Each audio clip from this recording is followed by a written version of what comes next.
This is Democracy Now!, democracynow.org, the War and Peace Report. I'm Amy Goodman. In Berkeley, California, at least 20 people were arrested as fights broke out between white nationalist Trump supporters and anti-fascist protesters during competing rallies on Saturday. The Trump rally was organized in part by a group called the Proud Boys, which describe themselves as Western chauvinists. It's led by Gavin McInnes, the co-founder of Vice magazine. Photos show some of the Trump supporters posing with the Nazi salute. Police say at least one person was stabbed during the clashes. Several more were injured. In one instance, a known white supremacist was videotaped punching a young anti-fascist woman named Louise Rosalma in the face.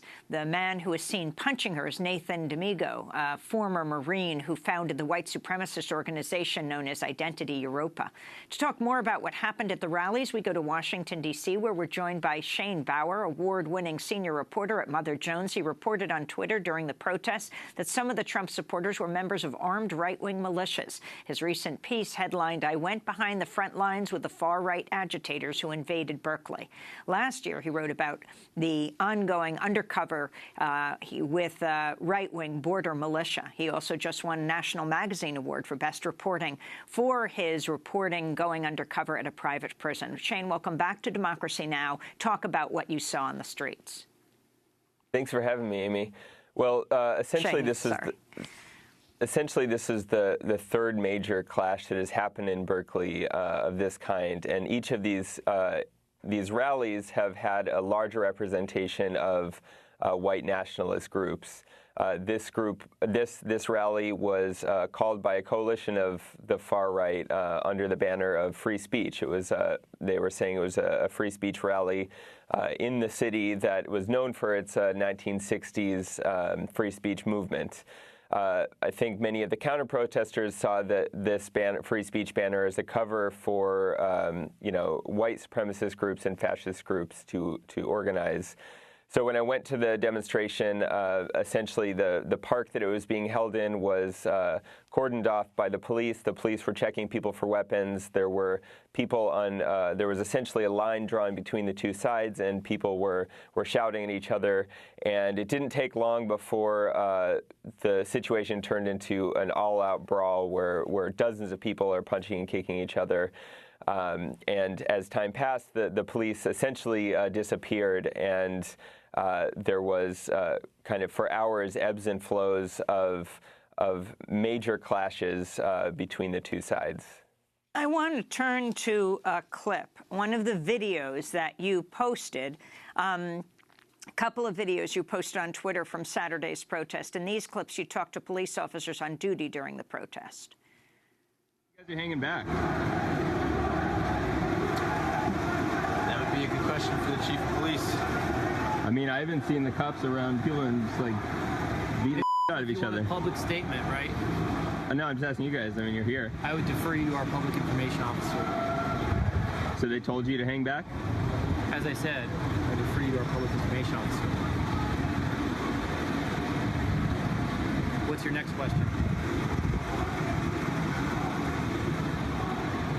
I mean, I'm just wondering why I've been watching all day. People get beat up pretty bad. I haven't seen you guys around much. Mm-hmm. Okay. And? Hey, you guys been hanging back today, huh? What's that? You guys been hanging back today? Doing our job. What's your job? I mean, there's been people brawling all day long. I haven't seen you around. Significance of this video. What's your job in this? Shane, can you talk about the significance of this videotape? Yeah, I mean, I've never seen anything like this in the Bay Area. I've never seen anything this violent. People are getting constantly bloodied throughout the day, and the police are essentially absent for most of the day. The police were there in the beginning, kind of pulling people out of fights, and then were just hanging back, which I think really surprised a lot of people. I want to go to another video you posted on your Twitter account. In this clip, we hear from a Trump supporter at the protest. I thought this was just a march for free speech. I was coming to support it. I brought this stuff just in case they started making people bleed. I put it on. I didn't even get my helmet all the way on before the first guy came with a laceration.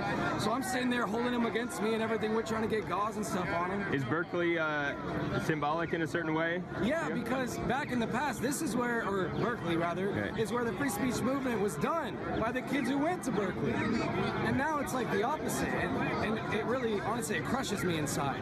It really hurts, man. Like, I'm sitting here, like, honestly, I don't even like when our side is, like, trying to fight them. Like, I just want peace. Like, I've broken up 2 fights now. So, Shane, talk about this Trump supporter and the other Trump supporters you talked to. Well, he was saying something that I heard from a lot of people, that they came out first for free speech. He also came from another part of the country, which was true for a lot of the people that I spoke to. What was really surprising to me about this demonstration and this rally was the kind of the coalition that came together. I mean, there were white nationalist groups like Identity Europa. There was one group that spoke at the rally called the Pink Pistols, which is an LGBT group that are Second Amendment advocates and supporters of Trump because they support the Muslim ban. There were African American speakers that spoke in favor of Trump. There was a writer from altright.com who, spreads the conspiracy theory of white genocide. I mean, it was a really strange coalition of people that were coming together under this kind of one banner of free speech. Shane, and I want being to able talk to to say you what they about. want. I want to talk to you about the arrest, but we have to end the show, so we'll do it on the post show, and we'll put the web exclusive at democracynow.org. Shane Bauer, award-winning senior reporter at Mother Jones. We'll link to your piece. I went behind the front lines with the far-right agitators who invaded Berkeley. I'm Amy Goodman. Thanks so much for joining us.